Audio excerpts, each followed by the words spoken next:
increasingly Welcome to the stream, everybody. on the tables. So today However, we're going to be as the covering storm evolves, Hurricane its Fiona. peak We at got a Cat live 4 tracker. I'm not is, going to talk much. I'm going to pull it up without a on doubt, screen. a possibility, If you're watching given this the on fact the that we replay, already are be sure to seeing share these this trends out, to where subscribe, like all that good stuff. we can see a very intense rapid intensification cycle of the live take place. However, the cards do have to play right over the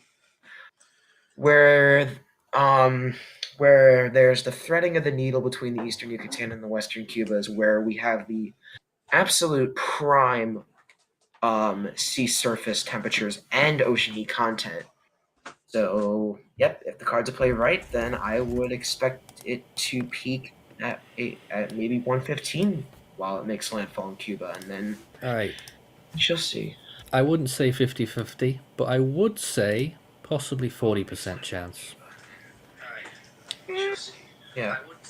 When you consider that it's a 65% chance that we get to Category 3 before Cuba, but only just before Cuba, then, yeah, about a 40% chance. That is still quite a large percentage.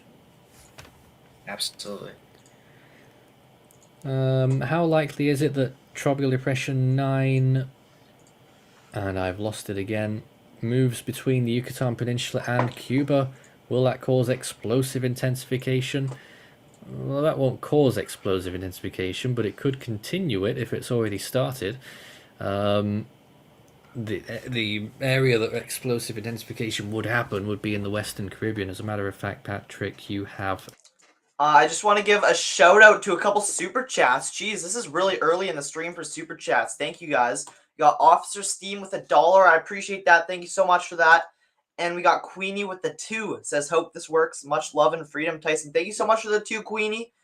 Appreciate you guys. Jeez, we've only been live for 2 minutes and we already got 2 super chats. Thank you guys. Appreciate the love. So yeah, once this storm passes Jamaica, it's pretty much anybody's game. It's pretty much anybody's game in the Western Caribbean. This thing can really do anything once it passes Jamaica, and I am concerned greatly for it. Alright, we had a few comments just now on Tropical Storm Noru, which is one that we don't really want to forget about, but it is competing with everything that's going on out in the Atlantic right now. So, for those who don't know or aren't aware, Tropical Storm Noru is in the Philippine Sea, headed towards the Philippine Islands, Luzon particularly. Here it is right now, looking pretty good on this satellite imagery. 1 or 2 suggestions from our team that it could be beginning a rapid intensification phase. It's shrimping a bit when you look at the shape of that. As you can see, it's a big shout out to Cryptomeria for joining my membership. I appreciate that. Thank you so much for clicking that blue join button and becoming a member. Cryptomeria, big shout out to you. So we got Stephanie Berry in the house. How's it going, Stephanie? Hope you're all doing well. Ifugao, Aurora, and the northern and eastern portions of Nueva Ecija. Those are the current Signal 1 warnings for the Philippines right now ahead of this storm, which could reach typhoon status, which is literally the same as a hurricane, Category 1, before it gets there in, I think.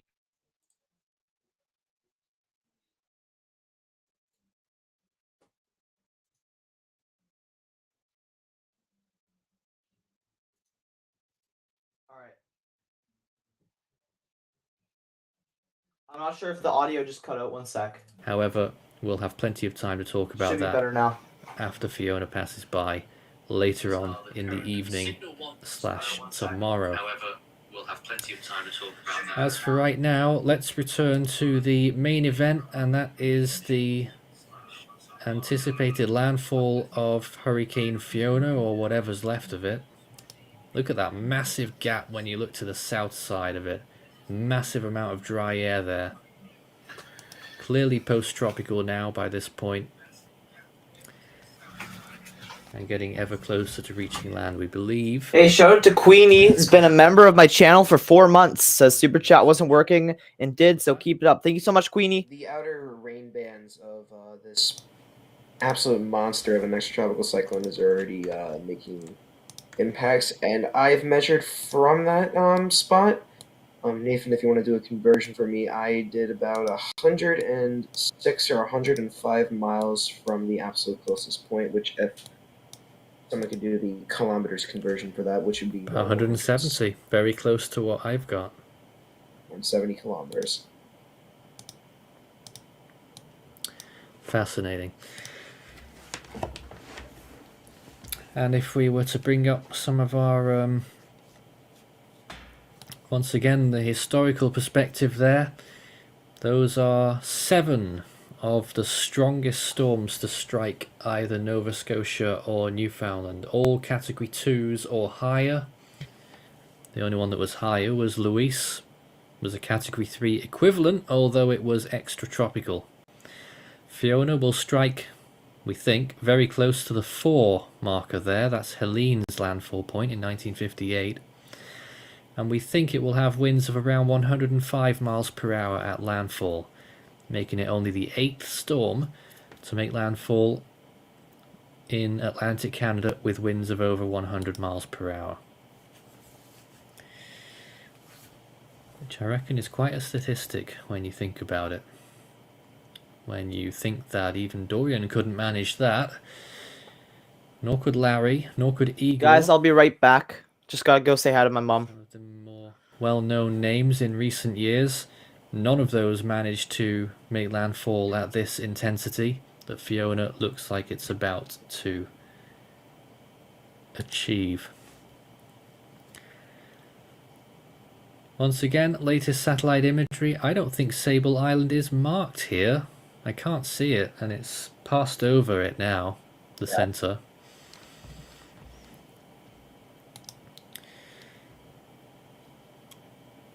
More comments here. Is there any damage reports in Nova Scotia right now? I'm not privy to any at the moment, but that's not to say that there isn't. And how to get GFS models on WSV3. It's under the model section. It should be quite easy to find.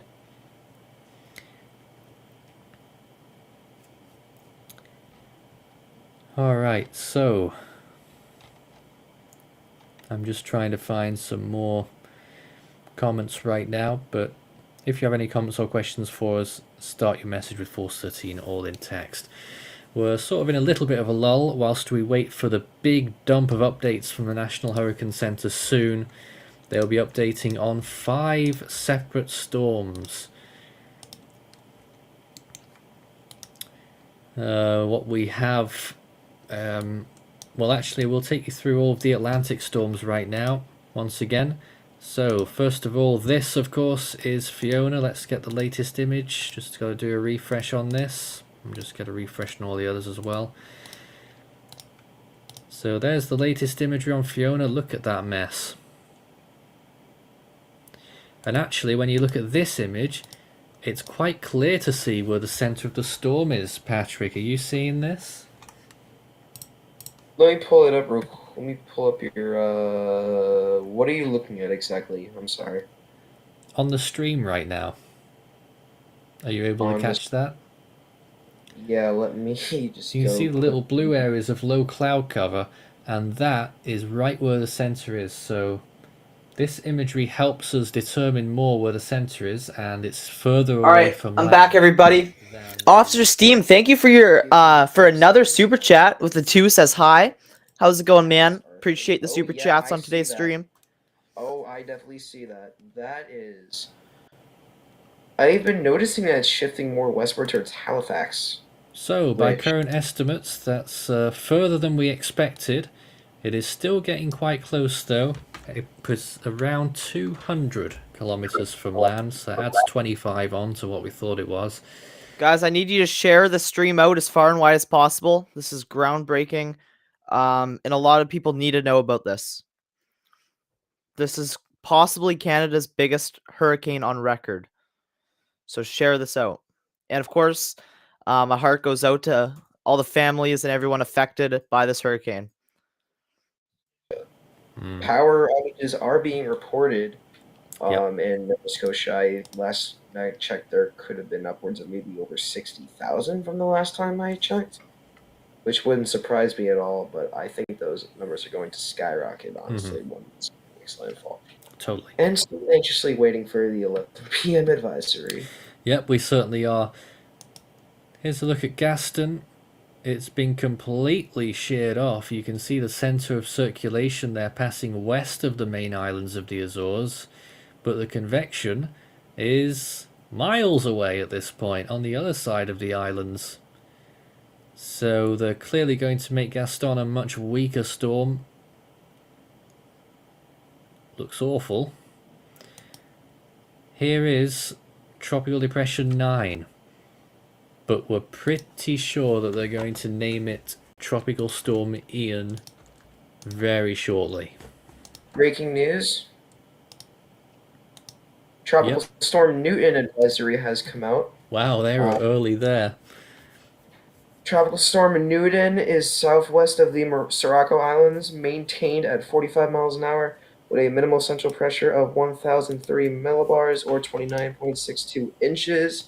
Some weakening is forecast during the next 48 hours, and Newton is expected to dissipate within the next 3 days. Far away from anything is Newton in the eastern Pacific Ocean. And here is... I forgot the name. Hermine, located off the west coast of Africa. Cape Verde down there near the bottom of the screen, blowing up some really nice convection. So they might potentially up the strength of that one a little bit later. Logic would suggest that might be the next one to come out in terms of the advisories, because it's the easiest to do. There's no warnings in effect. There's no recon planes inside it. There's no new observations to wait for. So I imagine that one will come next, followed by Gaston, and then I don't know which one will come last, but it'll be close. Cesar, you are, of course, obviously part of our team in Mexico and our Spanish-speaking community, a lot of it being affected by, or potentially affected by, Tropical Depression 9, soon to be Storm. Have you got any thoughts on this system right now? Well, initially it was forecasted to have some threats in the Yucatan Peninsula, mainly in the Cozumel Island, because has been... Stephanie Berry, thank you so much for the 10 super chat. Says, please pray for them. Yes. Everybody, please send your prayers to the people affected by this hurricane. Of course, just terrible stuff. And I'm praying for everyone's safety and everyone's health.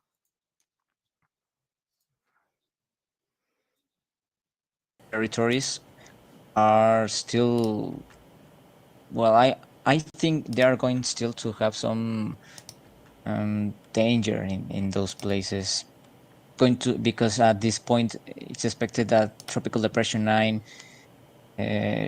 judging by the forecast of the NHC, potentially major hurricane. So far, just a hurricane, probably Cat 2 or Cat 1. But the storm surge and the waves in coastal territories are the main threat, I think. Fortunately for Mexico, isn't going to be a bad situation or something that going to be concerning, but this means that the Cayman Islands and Cuba mainly are going to receive direct system, and this, of course, is going to be a potential dangerous situation, mainly for Cuba, that they are going to have a direct impact in the next 3 days possibly. And I don't remember which was the last hurricane to impact in the southern part of Cuba. Memory brings me back to Gustav in 2008. But I don't know, guys. Oh, jeez. Well, Ida moved through as a Category 1.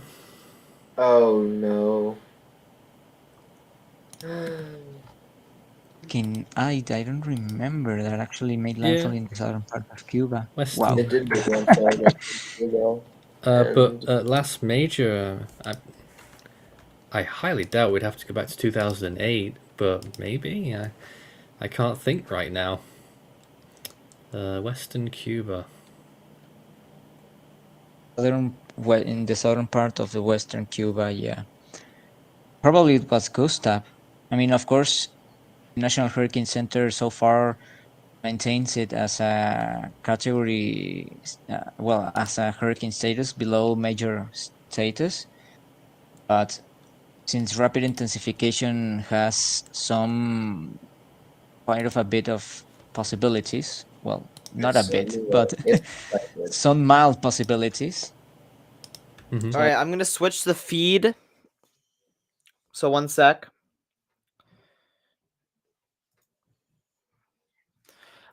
I want to show multiple feeds, not just this one, the whole stream. There's multiple live streams tracking this, so let me just pull up another real quick for you guys. Let's see. Oh, gotta make sure we got a good one. Let's pull up this Fox News one. See what they have to say. All right, 1 sec, guys. Don't leave just yet. Got a Fox News coverage of Hurricane Fiona coming right up. Individuals. If you believe like us, join with us. Because this job won't be easy. We'll get it through the House. We need your help to get it all the way to his desk. You know, the president last night already attacked me in this plan. Well, it seems like he's not talking about the hurricane at the moment, even though that's what the video is titled. Video's titled Hurricane Fiona, but they're not actually talking about it. So that's handy. This video has no audio, it seems like. Sorry about this, guys. Stay tuned. We might have to go back to the other one we're just watching, though. Winds being Seems to be the indicated best for one. recon flight data. All right, 1 sec. Even any cloud. Yeah, where there isn't even any cloud cover. Yes, absolutely. A lot of strong winds on that side, which is very interesting to see. So, Fiona right now, we believe, is around 200 kilometers from closest point of land. You may have seen it at 175 earlier, but we've established that it's just a little bit further away now that we've got a little bit of better grip on where the center actually is. So the center is near the center of that darkish, the most dark area on that screen, and Marlene earlier was right. We are just waiting with bated breath for all the information from the National Hurricane Center. We are expecting that they will declare that Fiona has turned post-tropical, extratropical, and we are expecting them to name our next tropical storm out of Tropical Depression 9. 25 minutes away. We're just waiting for the confirmation. I have IamBot in the background ready to ping the crap out of me when it gets updated.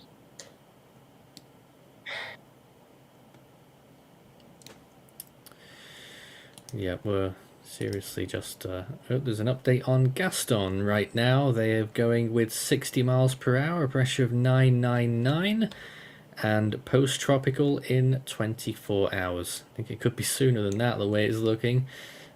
So might be a bit of a struggle for Gaston. So that update is now out. I thought Hermine would be first, but no, they went with Gaston. So we're now waiting. Maybe because Hermine is too far away. Well, we're now waiting for 3 more storm updates to come. All right. So again, sending prayers to the people affected by this hurricane. Of course, this is devastating. A lot of people's livelihoods are going to be affected by this. So again, sending prayers to the people affected by this hurricane. Intensity. Absolutely, one of only a few. Well, this season has been really not that active as the previous seasons. finally. But well, there has been like history in the making in the last few years, with every kind of storms doing everything that only happen in like once or twice in 100 years, and right now it's currently happening in like just in very short periods of time.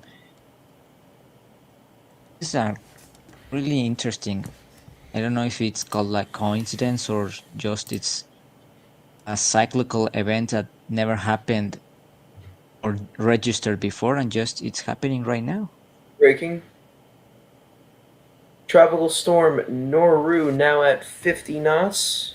Latest GTWC advisory has come out on Tropical Storm Noru and Tropical Storm or Tropical Depression Talis. GTWC is issuing their final warning on Tropical Depression Talis, and it is expected to. And Tropical Storm Noru is now up to 50 knots with a 15 nautical mile northeast quadrant, a 15 nautical mile southeast quadrant, a 15 nautical mile southwest northwest quadrant, 50 nautical miles for the 34 knot winds to the northeast, 50 nautical miles to the southeast, 45 nautical miles to the southwest, and 55 nautical miles to the northwest. Update out on Tropical Storm Hermine, still at 40 miles an hour. They're expecting a peak of 45 and quick weakening. So really nothing to talk about regarding Hermine. So now we're waiting for the big two to find out whether one, Fiona is post-tropical, which it surely will be, and whether we have Tropical Storm Ian. We're about to find out. And talking about the update that Patrick just shared to us, well, I'm kind of surprised that Noru only 50 knots in intensity. By its presentation, it clearly looks like at least 60 or 65 knots in intensity. And maybe it's time to do some request about missions, aircraft missions inside of Typhoons, like they did in earlier. 1 sec. Let's see.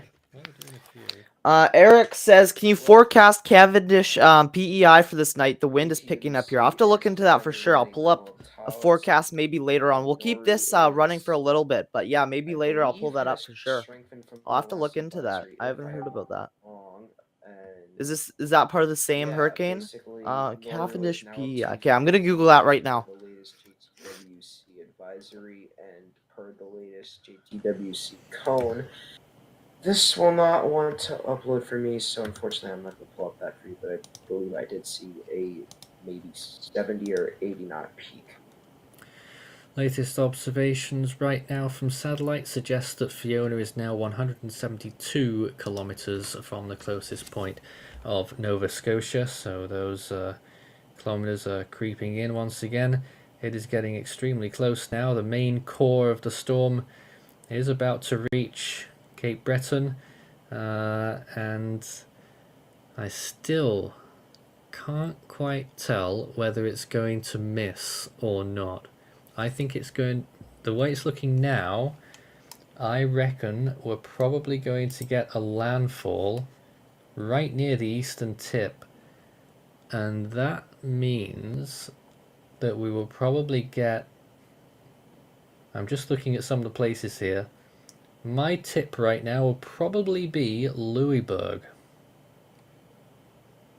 if anyone knows it, near the eastern tip of Nova Scotia.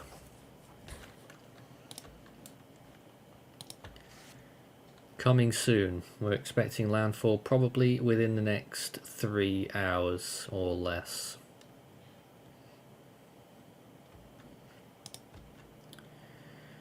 But more interestingly, we're about to get the update from the National Hurricane Center shortly.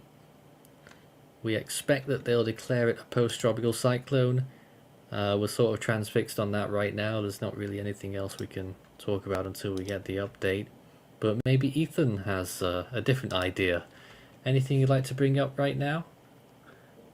Well, I'm back. Nothing much that I can see that has changed from when I've got from when I left, but Noru is looking very ferocious. Oh no. JTWC have gone with a peak of 90 knots in the South China Sea, and a peak of only 75 knots prior to the Philippines. I see it beating that 75 knot peak easily. Wow. Well, that means they'll need more than Signal 1 warnings in the Philippines then. Yes, they will, easily.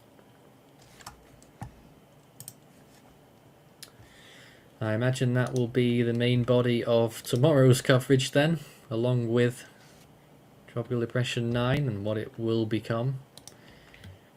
We're pretty sure that it's going to get named at the advisory in just a few moments. But it's not the naming really that we're looking out for. It's going to be the forecast cone, isn't it, Ethan? For Ian, yes. We'll be Ian pretty soon. Now, the reminder that the current forecast cone, to show that once again, they're expecting a major hurricane at day 5 just off the coast of Florida. We're about to witness the latest forecast and what they're expecting, and they might spend a little bit of time thinking about it or conversing between each other in the office. Of course, a lot of these advisories, even when they only have one name attached, are often discussed and come to a decision with many different experts before they put out the cone or make the call or make any of these big decisions which will impact emergency planning. I'm just looking at the ship's guidance now, and it suggests that shear for 9L will get down to a measly 3 knots in 3 days from now. Wow. And it'll be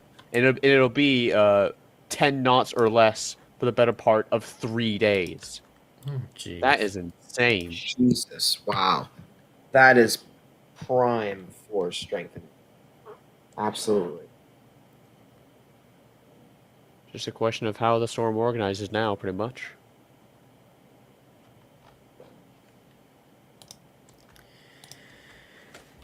We're still sitting waiting for these updates. Breaking news! Tropical storm Ian is born. Peak remains 115 miles per hour with the day 5 point now over Florida. That's just news from the NHC. Interesting. Yep, there we are. And they look to call for a landfall near Sarasota again, I believe. But yes, Tropical Storm Ian has just formed in the Atlantic. No changes to the watches and warnings. Well, I think they should rule them right now. Because there's some possibility. They're still only going with a peak of prior to Cuba of only 85 miles per hour. I find it baffling. Why are they? And they've actually gone with a point 12 hours before of 70 miles per hour. Why are they still going that low? Maybe because they're uncertain of the land interaction with Cuba. I don't know. In Cuba, it's Officer Steam, thank you for letting me know. Cryptomeria, I just made you a moderator of my channel. Since you're now a member, all my members become moderators. Again, big thanks to you, Cryptomeria, for joining my membership. Appreciate that. I believe it's going to keep intensifying, or maybe just maintain its intensity while it makes landfall and then regain intensity once goes offshore again. Here's a discussion on Ian. The system remains sheared from the northeast with a low-level circulation evident. All right, so I'm going to go hang out with my parents for a little bit. I'm going to take a little break on the stream. I'm going to come back, though, so don't you worry. I'm going to full screen this so you guys can sit back and watch this. But we're actually fostering a couple bunny rabbits, so I'm going to go say hi to the bunnies. and just kind of spend some time with my family. I'll be right back though in about half an hour, and we'll see what's happening with this hurricane. Again, I'll keep this stream running, so don't leave just yet. But yeah, I'm gonna go play with the new foster bunny rabbit that we have, and I'm gonna go take some time to hang out with my parents. So I'll see you guys shortly. Stick around. And yeah, we'll see what happens. Be gradual during the next 36 hours while Ian gets better organized in a lower shear environment, but after that time, conditions will be conducive for faster strengthening. Their intensity forecast explicitly calls for rapid intensification between days 2 and 3, while Ian is moving over the northwestern Caribbean Sea towards western Cuba. It's worth noting, too, that the RI indices from ships are showing a 2 in 3 chance of a 65 knot increase in winds during the next 3 days, and if that transpires, Ian could be stronger than what's shown in the official forecast. Well, at least they acknowledge it, but still find it very odd that they aren't going with it a little bit more. Yeah, very, very interesting. Actually, when was the last time that 4 tropical cyclones were simultaneously active? Probably last year. Really? Certainly the year before. The 2021 was fairly active.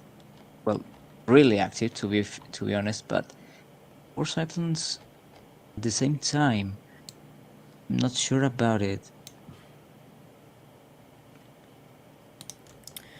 We're still waiting for the coveted advisory on still officially Hurricane Fiona, but we expect that any moment now they will declare it a extratropical cyclone.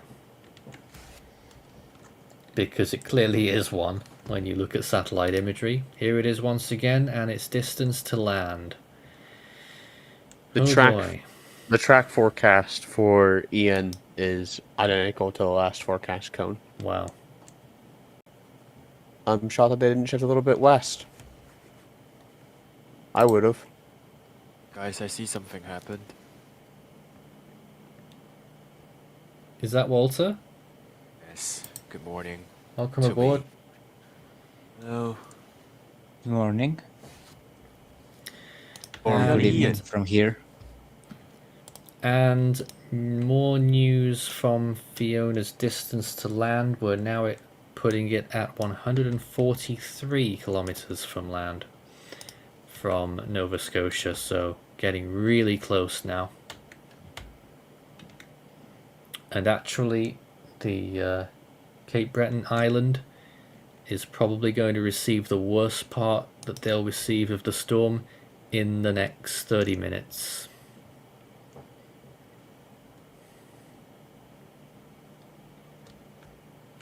Has the cone for Ian updated? I've got the track for it. I haven't got the actual cone, but I've got like all the positions and everything. Like each dot and everything. So still forecasting a landfall close to Port Charlotte. That would be a very bad situation for the Fort Myers area. So overall, the cone up here in Florida appears to have shifted a little bit eastward. But the rest of the forecast, I mean, it remains pretty much the same, pretty much. As soon as that cone becomes available, we'll show you. But we are still waiting for any new information on Fiona. Let's get a few more questions. If Ian gets retired, when was the last time back-to-back years had the I name retired? Oh god. Let's not get ahead of ourselves here. I think 2003, 2004. Ah. Even, yeah. Jack says, since nobody's talking about it, do you think there's more than a 0.00001% chance of Hone forming this year? A very hard-hitting question. Yes, there is more than that chance. To be honest, I don't think I don't have any chance right now. Canadian man says, an update from Nova Scotia, winds are heavy, rain is heavy, power is out for 13% of Nova Scotia residents. And Robbie's just corrected you on that. I question Igor and Irene. Oh, yes.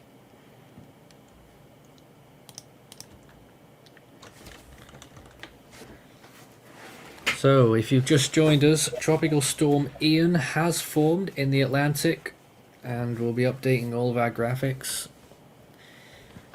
That will take a while.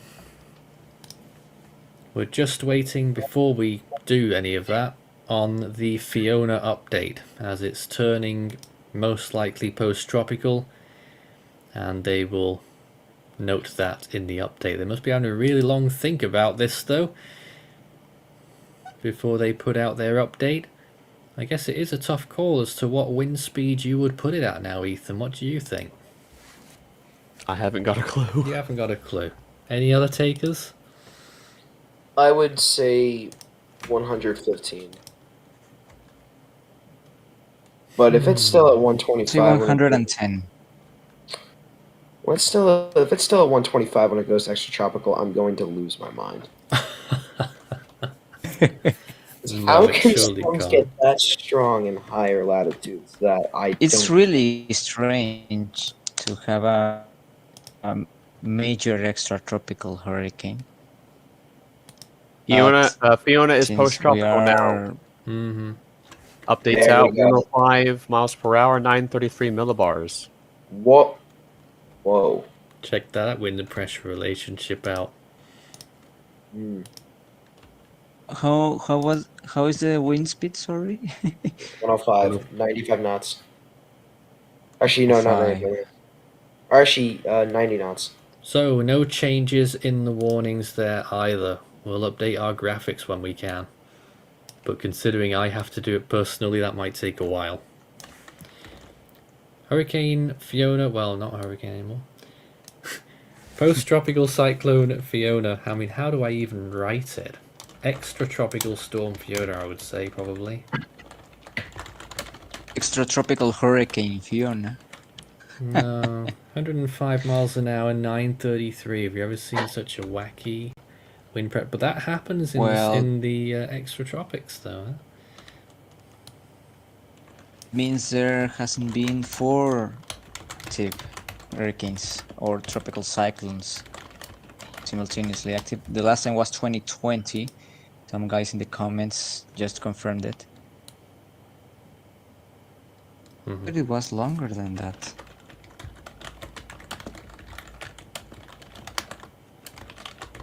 You'll hear me typing as well. You type really, really fast. It's part of the job. So, Hurricane Fiona has turned post-tropical. That's the news we have right now, as well as the formation and official confirmation of Tropical Storm Ian. That is the name that might blight Florida in the next 5 days.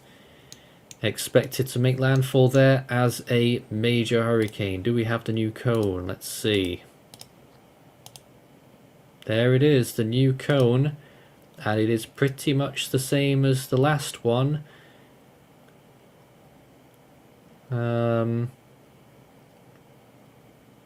Fascinating. And if that cone comes to fruition as well, you could be looking at an extended track up the US East Coast. Which I'm not a fan of. Definitely not. Fiona is post-tropical. Clear signs of weakening in those cloud tops in recent frames. And very clear to see where the centre of it is. I don't think you can call that an eye. But a massive, massive gap inside it now. As it turns post-tropical. For the time being, ignore all of our side graphics, because we're going to be updating all of that in a few minutes. But, Ethan, what do you think about all of this right now? The updates, are the calls correct, you think? On Ian, I don't think it is with the forecast, to be honest. I think it should be higher.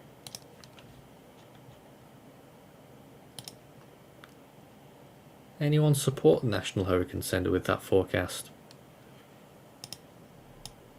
Sorry, what's its peak I again? think it's a bit conservative. What was the peak for the NHC? 115 miles per hour. And they only have 85 miles per hour pre-Cuba when ships has a 2 in 3 chance of a major hurricane prior to Cuba. That's quite conservative. It is. Yeah. I mean, I get that, like, the NHC is being conservative, but there's a level Obvious of being... reasons, Yeah, you gotta understand that there's a level of being conservative, and then there's a level of being too conservative. Well, I don't think it's too Caveat conservative, but It's too conservative. Yeah. There is It's like a kind margin of- of errors.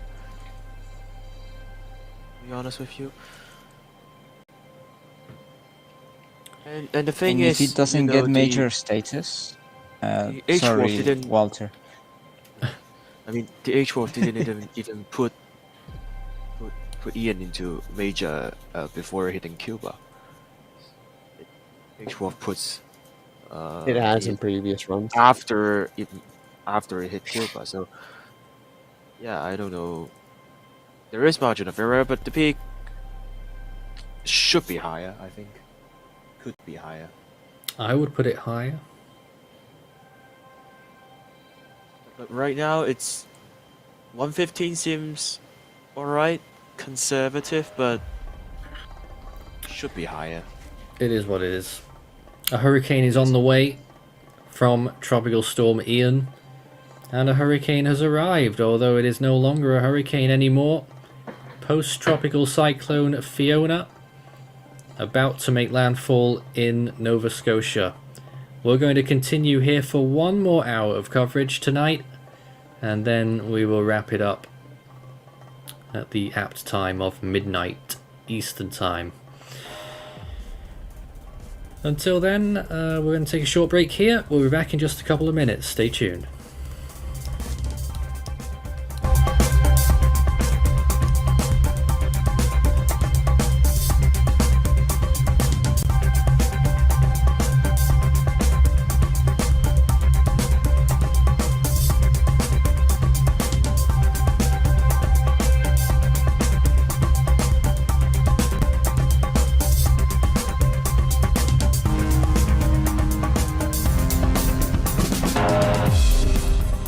Our live coverage will continue in a moment.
You're watching Force 13's live streaming service.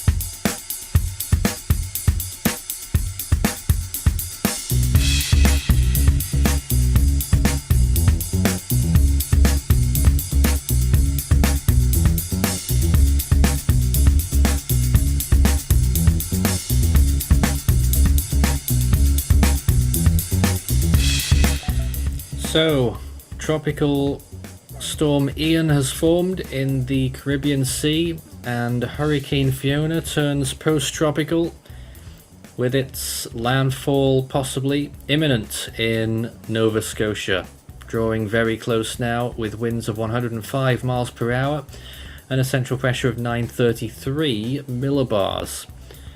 The bottom graphic will update shortly. We've just updated the left one.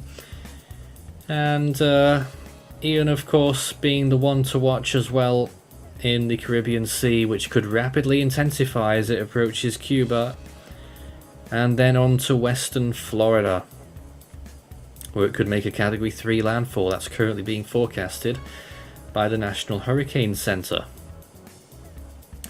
And if that wasn't enough, we also have Western Pacific activity, with a substantial tropical cyclone brewing in the form of Tropical Storm Noru, Philippine name Carding.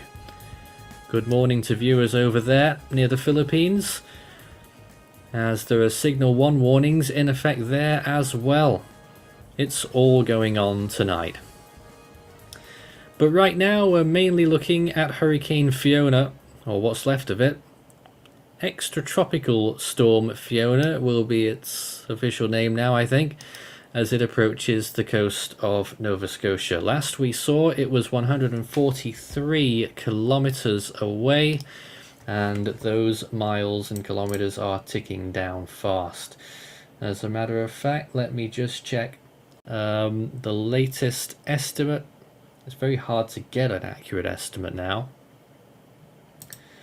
But now it would appear that we are at 133 kilometers. And we are here for one more hour of coverage before we call it a night here as well.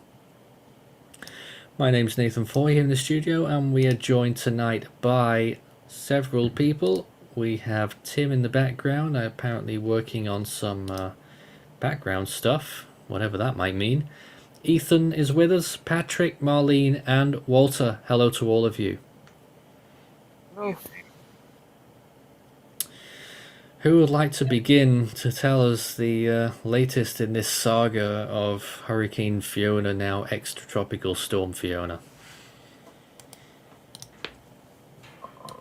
I guess that will be me. I've been looking at latest satellite imagery, and it does appear that center of tropical cyclone Fiona, or at least the core of the center, the eastern fringe of the center, my bad, has made impact on a very, very small and tiny island south of Nova Scotia. I'm not 100% sure on what island that is. What, Sable Island? Sable Island, yes, that is correct. And based on the latest National Hurricane Center forecast advisory, the hurricane force wind field, oh wow, it expanded dramatically. Can you guys hear me? Yes, we have you, Marlene. I do have an observation from Sydney River in Nova Scotia, where they're getting estimates of winds of sustained at 56 kilometers an hour easterly, and they're getting gusts of 83 kilometers an hour. And that's near Sydney. You also take a look in the live output room. I put something in there. Live output room, a photo from, or a tweet. Someone will have to relay it here. I can't get that on. I will pull that up. The more we look at satellite, though, you can see that the reds and the oranges are starting to decay. The storm is gradually weakening down to 105 miles per hour. You might have heard a little ding there. That means my new graphic is ready for our bottom bar, which brings us nice and square once again. Extratropical storm Fiona, 105 mile per hour winds, pressure 933. That's 170 kilometers per hour sustained. I don't know if Tim would like to speak to us right now, but I know he's scurrying around looking at various webcams. So you got an opportunity to talk now if you'd like, to give us a little perspective on what we're looking at. Yeah, Nathan, a couple of the cameras that I have been keeping an eye on, one is out of Peggy's Cove, the other one is from inside Halifax, respectively. And the webcam there really taking a beating as the winds are going through what is Pier 21, which is in Halifax. That camera keeps going in and out at times due to the strong wind and the connectivity, but you can definitely see when that camera is operating, the trees down in the bottom of the screen blown around from the winds of Fiona. Yep, we don't get to see a huge amount there as all the imagery is in and out, as you mentioned, but clearly heavy rainfall there at that location, it would seem, and from what we did see, certainly blustery winds. Back to our main view. It's a ferocious, formidable system, that's for sure. The strongest winds are probably about to be felt on Cape Breton Island, and that could be wind speeds, as mentioned, of 170 kilometers per hour, gusting probably to around 200 kilometers per hour. Several different storms to look at right now in the Atlantic. We're mainly looking at Fiona in this hour as it's about to make landfall, but we cannot ignore that Tropical Storm Ian was just named and is forecasted to strike Cuba as a hurricane and onto Florida as a major hurricane as we enter next midweek. J.O. says, where can I find infrared imagery of Fiona? There's plenty of sources out there. I'm spoilt for choice as to which one I might say is the best. I would start with Noah Star, personally. That's the imagery that you're seeing on the left panels.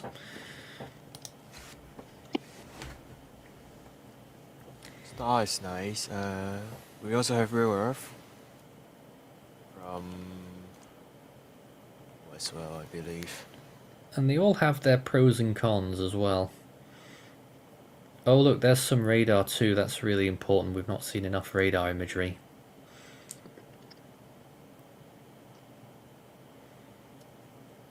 Orange is moving got through another there. observation from Inverness in Nova Scotia.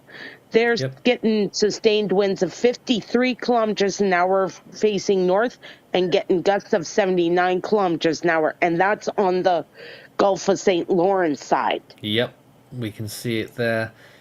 But real intense lines there, those oranges on the radar, moving right through Sydney and all of those other locations, which I'm less familiar with, admittedly, and reaching the southwestern tip of Newfoundland.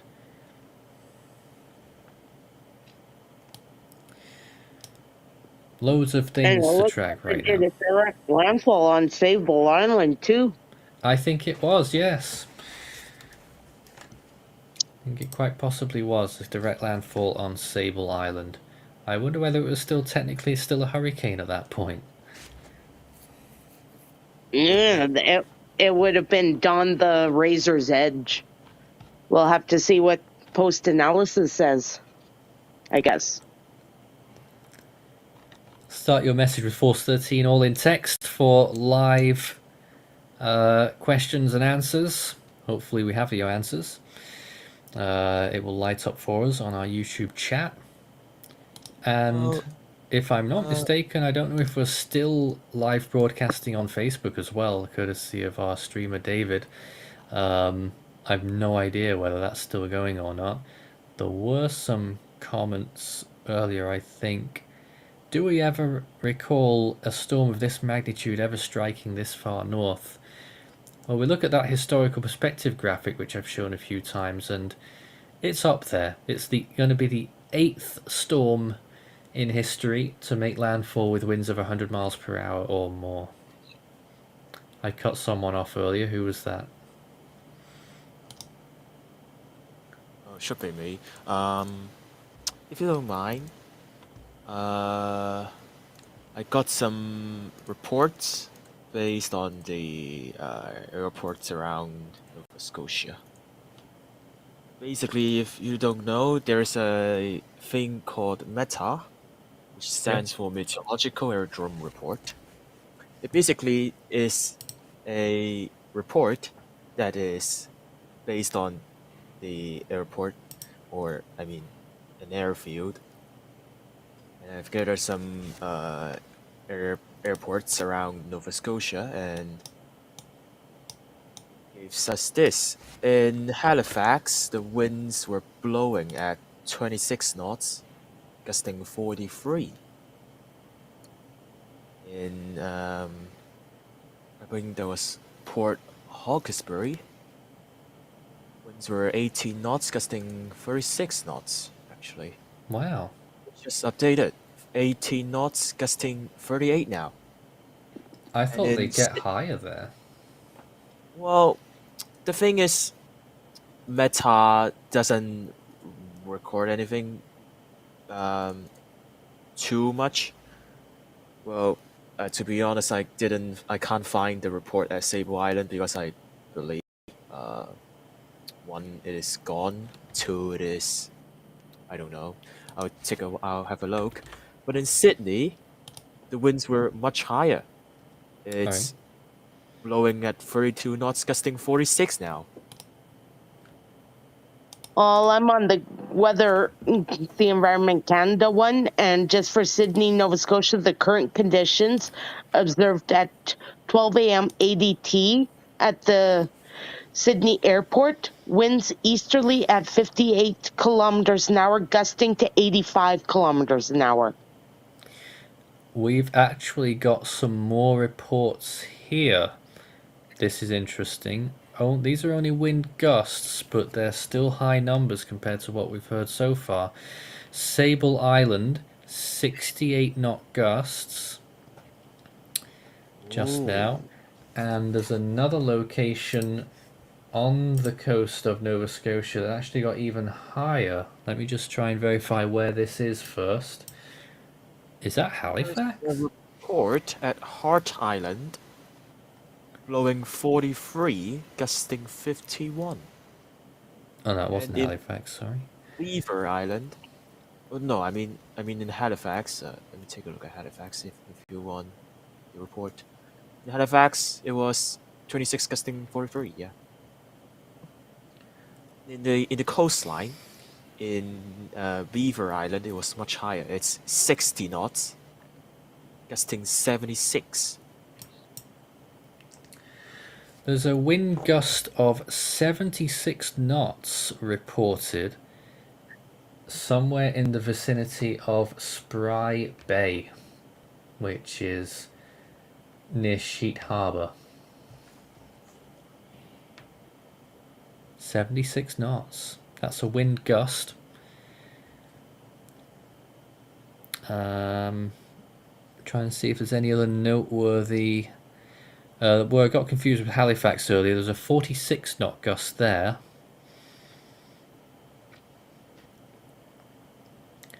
So these are significant numbers, but they are just gusts. But clearly the wind is definitely going to be getting up when you see those bands moving in. And the very close bands near the centre now, Tim, getting very close to the coast, and it looks to me as though we're only about an hour away or less until the rain starts to taper off and you enter the center of this storm if you're in eastern Nova Scotia tonight. Just a report from Louisburg in Nova Scotia, which is right on the tip. 66 kilometers an hour northeast, gusting to 99 kilometers an hour. 99? Where it is? We've got an update from Bagassa. Signal 2 warnings have been issued for the Paleto Island and Aurora in Luzon. Alright, here we go again. So we're switching from one storm to another. This is the Philippines now that we're looking at. Tropical storm Noru, Philippine name Carding, intensifying maybe rapidly. Ethan? Yes, I'll pull up my imagery here. It's a bit sparse because it's still loading. But clearly rapidly intensifying right now. You can see there, I'll try to get a better loop going here. It'll just take me just a few minutes just to get this GIF loaded. But either way, we do have Signal 2 warnings now in place for the Philippines. There they are. There they are. So that stepped up a notch there in the Philippines. Not a good situation either way you want to look at it. Alright, let's see if we can get this GIF up now. Hopefully this loop will give us some idea. So here's the loop that I've got of Noru. Quite a storm, I will say so myself. Yep, definitely blowing up something there, and wouldn't surprise me in the slightest to have a decent eye wall structure underneath that. It Is already that has a dual confirmed by a microwave. outflow? I think it might be. Maybe, yeah. It is. Another That comment. is crazy. Another comment here. What's with the low pressure for a 105 mile an hour storm? 933 millibars. I would think that would make it 145 to 150 miles per hour. Well, in the tropics, you would be right. But Fiona is no longer a tropical beast. It is a extratropical beast. And there's a whole different set of rules up there where you can have an extreme example being the Brea storm in 1993 off the coast of Ireland. Had a pressure of 914 millibars. And actually, the BBC operationally actually had it at 909 millibars. And winds of only 80 miles per hour. That's just how it is up there. These storms are much larger. Their wind field distribution is much larger and different. The ambient air pressure to begin with is much lower, and so storms find it much easier to get to lower pressures in the extratropical zones.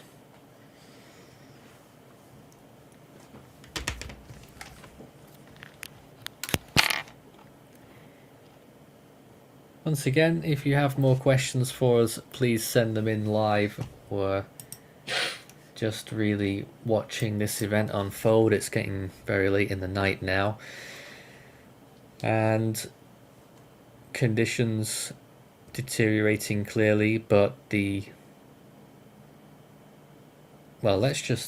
satellite and the radar are two completely different things when you look at them together.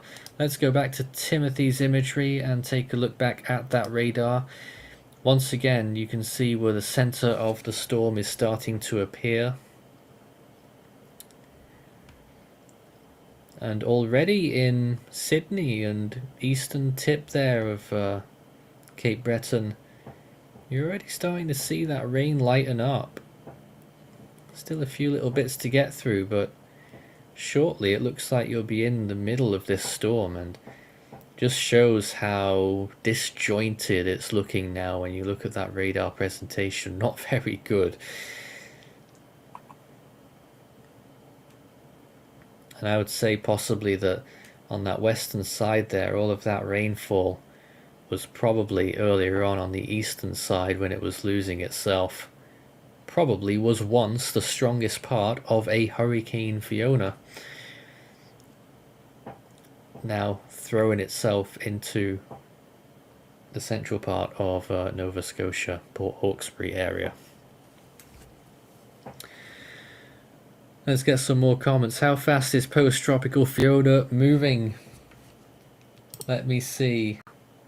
In the last 2 hours, estimated movement during that time, ooh-wee, over 100 kilometers per hour. That'd be 45 miles an hour. No, more than that. It's about 65 miles an hour. Goodness. Yes. NHC is going with 46 right now. What? Let me just cross-check this imagery again, try and figure out where the center of this storm is now. Although it's quite difficult to pinpoint.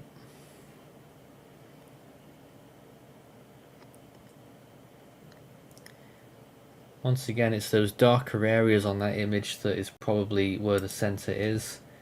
And by my reckoning now, that would make it only 105 kilometers. Wow. 105 kilometers from reaching that. Just an updated radar from Louisburg. 69 kilometers an hour northeast winds, gusts of 104 kilometers an hour.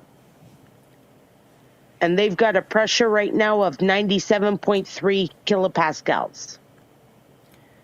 Thank you to Ying for your support tonight. Rather difficult evening with all of this going on and systems all around the world. We will continue to cover this for the rest of this hour, and then we're calling it a night, as you probably should too if you're in Canada, as this storm blows through. How strong do we think Ian will get? Open question for everyone. Cat 125 miles per hour. There's the easily 130. There's the forecast cone for it once again, and major hurricane expected from the National Hurricane Center on Tuesday. What are you thinking for peak, Nathan? Oh, it's a tough one. I think it will get to 115 miles per hour before Cuba. Then it could do something like... Oh, what was the storm I was looking at earlier? Gosh, I can't remember. But there was a storm that went up another category, basically, when it went into western Cuba, between the Isle of Youth and Cuba, you know. So that round intensification could continue, and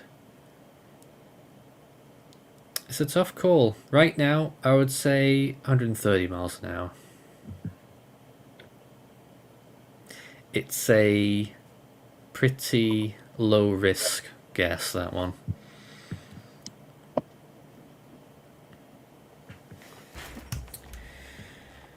Let's see what else we have right now. We'll take a look at anything. Is Polistes says, I know this is far out, but could Ian spawn a tornado outbreak as a remnant? Well, it could spawn a tornado outbreak as a hurricane. I would not honestly call that sorry. Well, that was half a sentence right there. Sorry, I would honestly not call that out right now. However, usually with tropical cyclones on the right to left moving quadrant, tropical tornado outbreaks are usually common, so we will have to wait. You're sounding tired. It's 11:30. Well, I guess we're getting to that point in the stream here. Another comment, would Ian hit Connecticut as an extratropical storm? Now we're getting a little bit too far ahead of ourselves here. That is a long way out. Ethan, I don't suppose you want to show us some models in this hour? I can, but I'm just quite tired at this point. I can pull some up. Given latest model consistency trends, my opinion on the matter is that we would have to wait for more model guides to come up for the next week. However, East Coast impacts, extratropical or not, are not zero. I can just only say that. There isn't really any new models since we've shown them before, Nathan.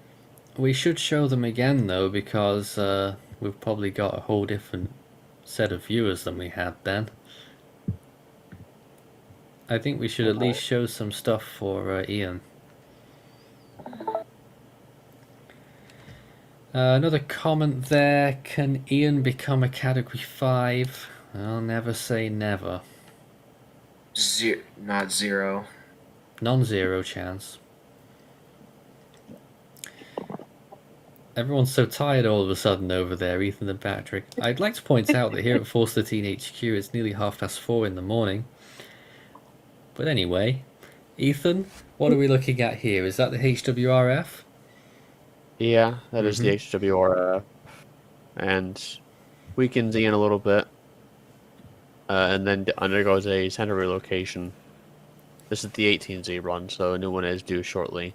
Looks like a borderline major into western Cuba, and then really goes off the rails. 145 miles per hour peak there in the Gulf before weakening, and it looks to be taking a more northerly track. HMON. Oh, we'll pull this so up. that's might be more in line with the GFS then. I think so. HMON, once again, western Cuba into the Gulf. Cat 4, major hurricane. And then weakens on approach to Florida there. You can see it moving into Florida. GFS, we'll pull that up here. It really develops the storm pretty quickly. Once again, into western Cuba, which I will point out all three of these runs that I've shown so far are west than the NHC forecast. Yeah. Into the Gulf. Significant hurricane, 930s in the pressure. And then looks to weaken as it moves to the Florida Panhandle. It probably won't go due north like this. It'll probably curve inland like that. And probably will make a major hurricane landfall. But the GFS isn't resolving this trough correctly. Okay. And that explains that. CMC here. Let me try to get to it first. Similar track, although it's west of the Isle of Youth. Tracks into the Gulf and really has a straightforward north track. So, if all of these models are taking it west of National Hurricane Center forecast, then begs the question, why are they going so far east? I don't know, to be honest. Oh. I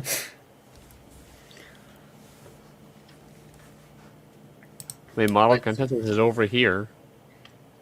And maybe it's because of the ensembles. Maybe we can look at the ensembles real quick. Yes, let's do that. Let's have a look. I'll wait for it to, hopefully it can load here as I go along. So on this one you see that the GFS has loads of different ensemble members and they're all plotted out on that map. So the orange zones there where there's most agreement as to where the low pressure might go. And look at that, Ethan. There's not much agreement there in the long range. This is what I'm thinking. It's still extremely uncertain up there. Look at that. There's one that goes into New Orleans, too. Yeah.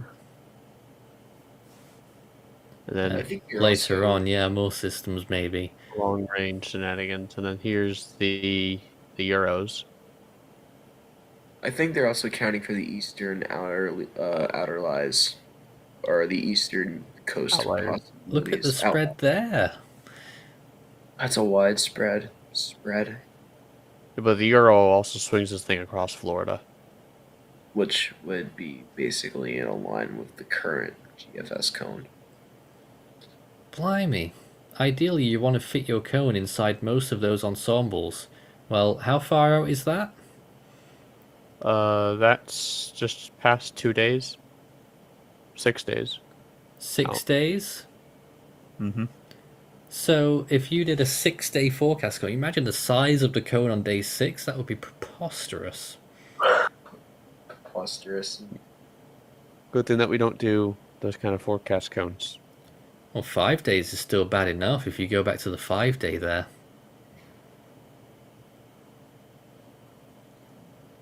But what I'm really pointing out is the remarkable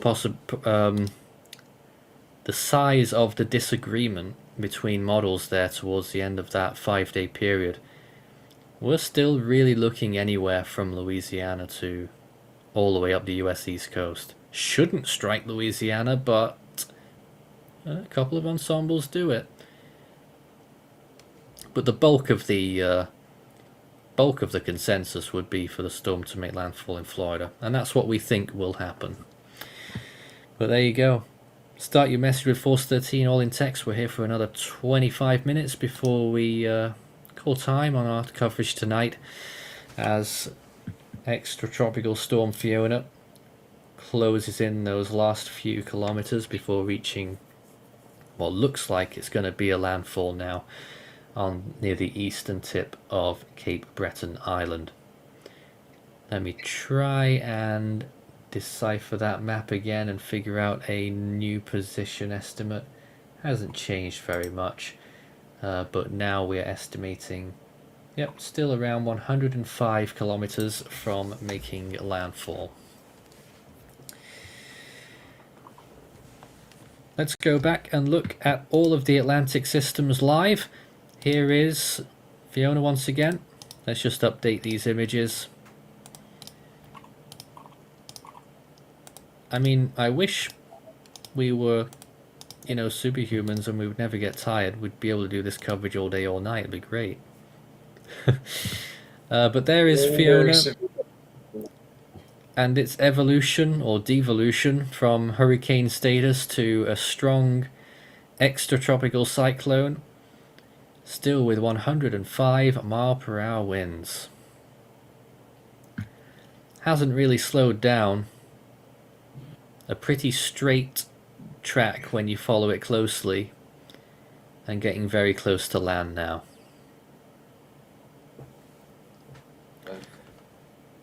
Let's reiterate those warnings again for post-tropical cyclone Fiona. Hurricane warning for Nova Scotia from Hubbard's to Brule, Prince Edward Island, Isle de la Madeleine, and Newfoundland from Parsons Pond to Francois.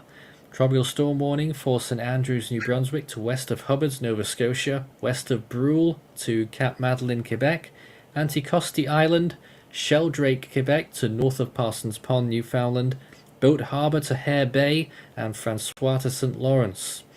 A tropical storm watch for north of Boat Harbour to West Bay, Labrador. Now let's look at Gaston, and it's looking pretty nasty right now. In a good way, it's looking terrible. The convection's completely been ripped from it. It's got an exposed circulation now, and it's been sheared to bits. However, tropical storm warnings still remain in effect for all of the Azores, which it's currently passing through. Next is, of course, Ian, the new tropical storm in the Caribbean Sea, and the one, of course, everyone is concerned about. No changes in the watches and warnings, or just the watches so far. At the last advisory, there's a tropical storm watch for Jamaica, and there's a hurricane watch for the Cayman Islands. Burst of convection in the last few minutes, maybe. So looks like it's on its way. And Helene, not Helene, why do I keep calling it Helene? Hermine, off the west coast of Africa. Still blowing up decent amounts of convection, but looks like it's getting a little bit blown off course, off centre. Dry air will eventually get the better of this storm and probably wind shear. They expect a peak of 45 miles per hour briefly before it weakens again. And that's pretty much enough said on Hermine. And of course, in the Western Pacific, we have Tropical Storm Noru, which is looking better and better. Somewhere on this satellite, there it is. another very impressive storm that we're going to have to cover in depth in the next 24 hours for our Philippine audience. Signal 2 warnings in effect now for parts of Aurora, I think it was, and the Polidio Islands. But back to the main feature, which is Fiona's last few kilometers before it limps over the line and makes its landfall in Nova Scotia. I do have an updated tropical cyclone information statement. It's an intermediate one. Post-tropical storm Fiona has begun impacting Atlantic Canada and eastern Quebec with heavy rainfall and powerful hurricane force winds, and will continue overnight and into Saturday. Location 44.5 degrees north, 60.8 degrees west, about 215 kilometers east of Halifax. Maximum sustained winds 167 kilometers per hour. Present movement north at 74 kilometers per hour. Minimal central pressure 936 millibars. Fiona is on track to make landfall in the next few hours. This storm is producing severe winds and very heavy rainfall. Widespread gusts of 80 to 110 kilometers an hour have so far been reported over Nova Scotia, Prince Edward Island, and Ile de la Madeleine, with peak gusts of 144 kilometers an hour over Beaver Island, Nova Scotia. Rainfall amounts have reached 60 to 90 millimeters over eastern mainland Nova Scotia and Cape Breton. There is also a high likelihood of storm surge for parts of Nova Scotia, the Gulf of St. Lawrence, and western Newfoundland. Thank you for that, and a little position update there. 102 kilometers now from landfall. A few comments. J.O. says, chances of a sting jet in post-tropical Fiona, and how strong could those wind gusts be?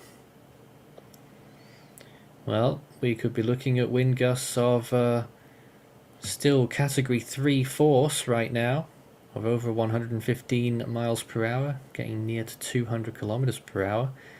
As for the sting jet, I can see where that might come from. I'm not sure, quite honestly. I wouldn't rule it out in a storm like this to come creeping up on the backside. Will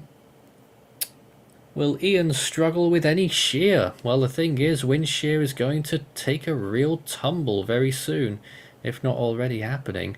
So Ian has got really, really good conditions ahead of it. So it's going to be a problem. Back to this imagery, and you can see the storm down there. Let's just switch. Alright, well, it's broke there for a minute. Let's just switch to this imagery. It shows you a little bit more detail what's going on, particularly in the lower levels. Look at that big burst of convection that's just happened over the storm. Looking pretty decent. And some of its early immature bands moving out westwards through the Caribbean, and as Ethan pointed out earlier, I think, lasting quite a while over there without any shear problems at all. And eventually it will gradually make that turn towards the northwest and then up towards Florida. Already in its sights.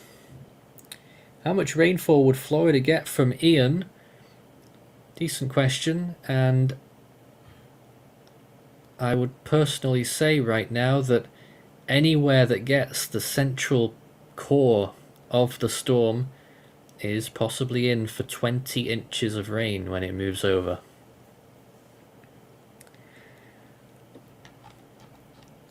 And could Ian reach a category 3 by the time it reaches central Florida? Certainly could. That's on the forecast, and it's expected we reckon, what is that? We reckon it might reach category 3 status before it even reaches the western coast of western tip of Cuba, and then possibly intensify a little bit more. Dirt Monster wants to know if they're spared in New Smyrna. No, not yet. I would say nowhere in Florida is exempted from being in this forecast at all. Especially Port Canaveral. We do have some news, Nathan. The final reconnaissance for Fiona has left the storm. AF-302 is out of there. Well, we're glad to see the back of it anyway. Yeah, some of their findings on their last pass were a little interesting. Granted, NAT is running with 105 miles per hour surface level winds. That is backed by some of the reconnaissance data. However, I don't think we're seeing the worst of the winds just yet. Their last pass did indicate at flight level that there was still some 120 knot winds back to the southeast of Sable Island. So while Fiona is starting to move in to the northern Nova Scotia and southwestern Newfoundland areas, the strongest winds are still back behind most of the rain. Well, now we have just had a 81 knot wind gust at Spry Bay. Once again, along the eastern coast of Nova Scotia, just east of Halifax. 81 knot gust. It's the highest we've seen so far. And also a 64 knot gust, that is hurricane force, has been reported at, where's that? I think it's Monastery, which isn't far from Port Hawkesbury. Monastery area, 64 knot wind gust there. And a 50 knot wind gust at Lewisburg. 60 knot wind gust as well on the eastern tip of Prince Edward Island.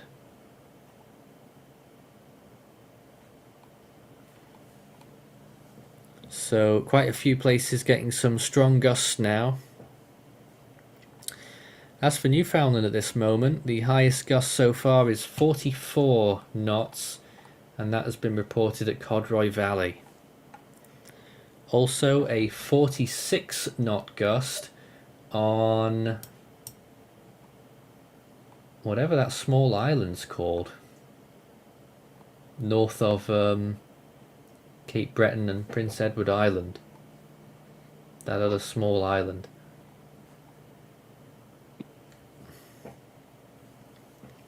Knots there. 0Z GFS is running, by the way, Nathan. Anything interesting so far? Here we go. No, it's only just started running. We probably won't be able to catch much from it before we have to call time. But I'll do my best and we'll see if we can spot any information on there. Tim, how's the radar looking? Right now, Nathan, the northernmost edge of Fiona is starting to push into the Gulf of St. Lawrence. The heaviest bands just came through Sydney, Nova Scotia.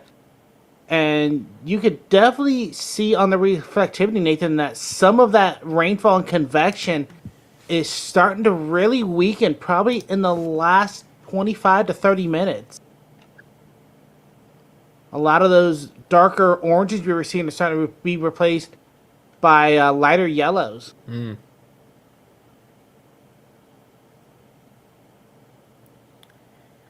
Yeah, when you compare the first frame to the last frame, it's halved in size. Although I wonder if that radar might have limitations. I can see if we can get a better look at it. We can come down here. Look at This is Halifax? Marion. This one's Marion Bridge. We can come down here to Gore, which is probably a little bit closer to Halifax. We'll give it a chance to boot up, and then Oh, there it is. yeah, you can see the rest of the southern side of Fiona here, and places like Bridgewater, Bedford, over to Wilson's Cove, up towards Summerside, they are still getting heavily hammered by all the rain there. Yep, some big rain rates there. And Nathan, just to tell you, that island is known as the St. Pierre and Miquelon Islands. Oh, is that it there? Yes. No, that's to the east, isn't it?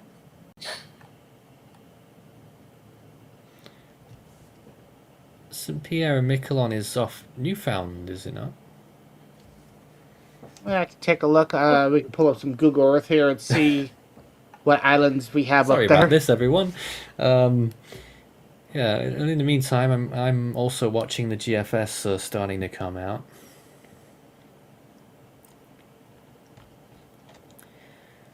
And after 36 hours on the model run, sorry, 42 hours, it's at 994 millibars and about 50 mile an hour winds.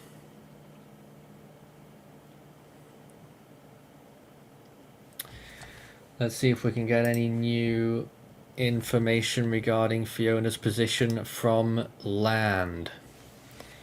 There once again is the very latest satellite imagery depicting that probable center there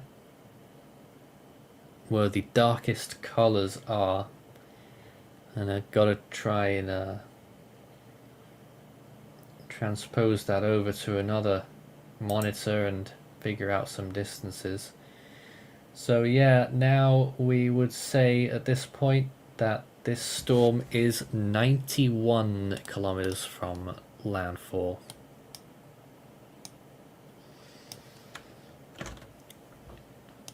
So even at that speed, it's probably still just over an hour to 2 hours from landfall. So it's definitely going to be an early hours landfall, of course. So it's going to be a rough night in that whole area. Already is. It actually looks, like Nathan, on the last few frames of your satellite imagery, that we're seeing a little bit more of a north to northwestward turn towards Cape Breton. Yes. Yes, I absolutely agree. Look at that.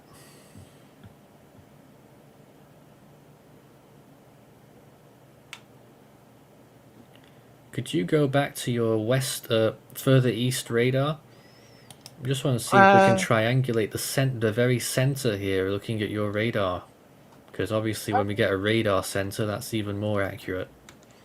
Yeah, we can. I could try to stop it on the last frame here and see if we can get a good fix on it with everything. It's tough because we don't have the other side. Yeah, that is the problem, is this radar looks like it does pick up Sable Island, which is to the south. Yeah. And we know that center is to the north of it. Tim, if you zoom right in, wait, go back to that last frame, and if you just go straight in there at the same... No. Where at? If you go to the last frame and zoom right in to the center of your screen, literally. Alright, well, there's timestamp is 11:47. And when you look at... Alright, stop now. When you see that little... I mean, how do you even describe this? There's that curve down towards your right-hand side. And I reckon that's pretty much the edge of the center there. No, not that one. Further east. Further east. Thinking over in this area. No, in the middle. In the middle. Yeah. Cape Breton is up in this area up here where Sydney is at. And it looked like it was about due south. Well, you were literally on it. You were literally on it before. Were you, between the two areas that you marked, that other little curved area. So, like over in... That's the one. We have our center right there. At least on my current estimate.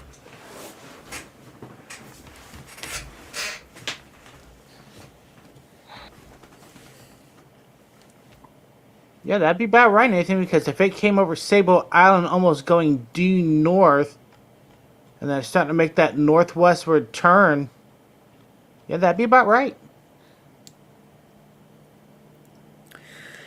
Some more comments here, and if you do have any quickly, please send them in.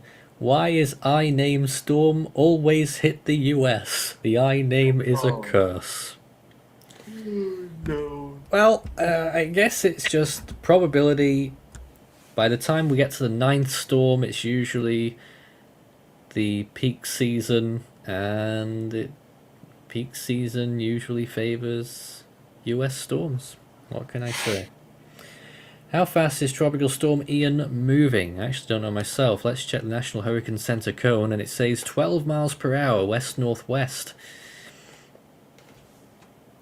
And a tiny wind field at that.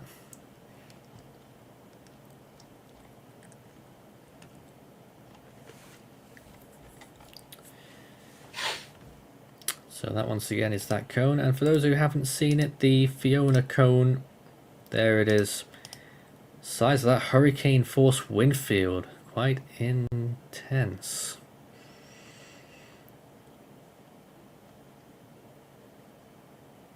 Some serious gusts in that though. We've already witnessed 81 knots, the highest we've seen so far. Yeah, and I would say, Nathan, the worst of that is just probably another hour or so out based on where we're estimating that center at off of the radar.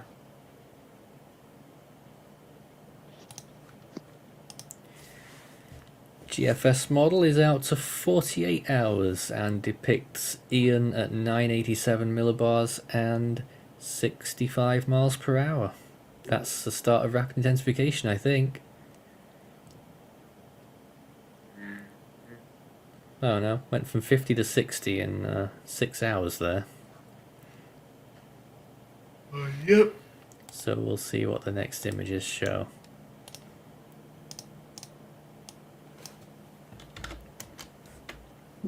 Let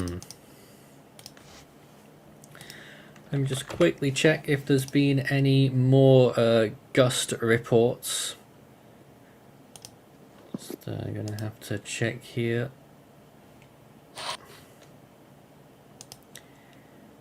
And after we had an 81 earlier, that's no update to that one. In fact, there's no updates at all. I'll have to check again in a few more minutes.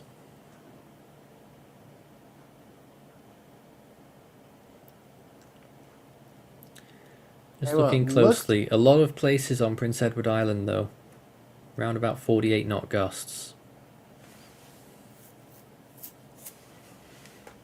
Alright, and it does look like, Nathan, that the Halifax webcam we had up earlier looks to be back up and running for the time being. It looked like there was about a 50-minute outage on this webcam.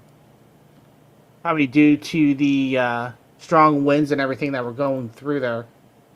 It seems like... There it is. And the second I pull it up, it says it wants to go down has again. it? I thought it looked calm then for a minute. Cyclone Tracking Oz, thank you very much for your support and message. Thanking us for our coverage. That's what we're here for. Griff Forza says JMA has increased the intensity of Noru to 55 knots. That's interesting.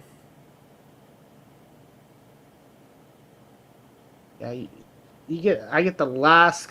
there, it's trying to process through there. Mm-hmm.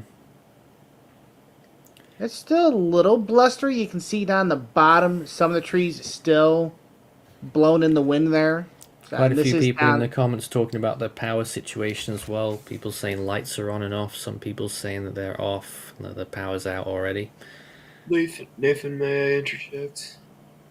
Yeah, go. Based on satellite imagery, the northern extent of the center of post-tropical cyclone Fiona has made landfall in eastern Nova Scotia. According to what, sorry? According to satellite imagery. Just based on the darker values where the center is, it does appear that it's starting to make landfall.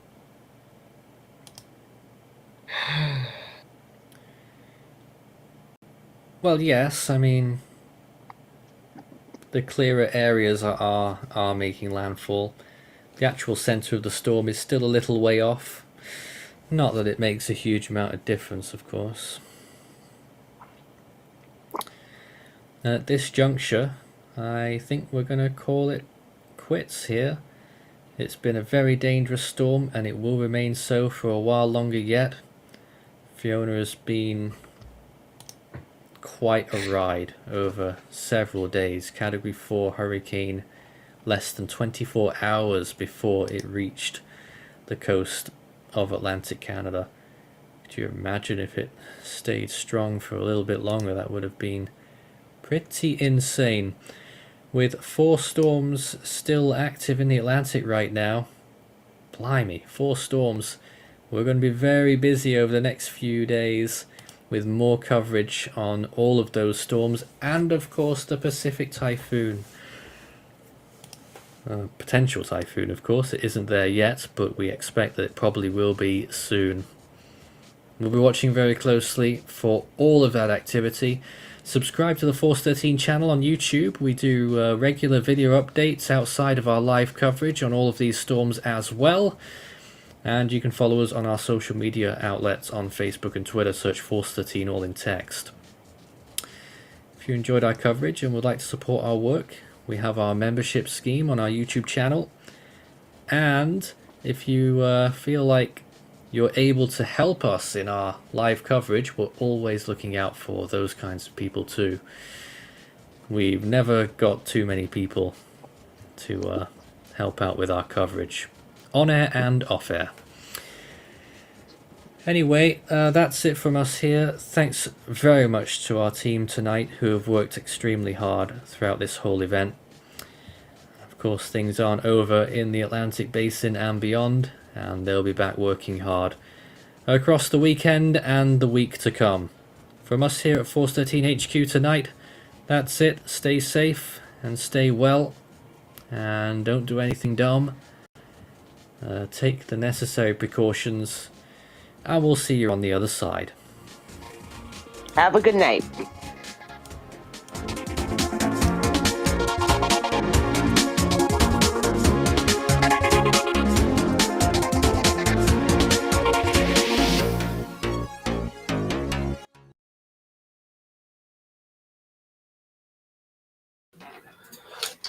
Hello, everyone. How are you doing?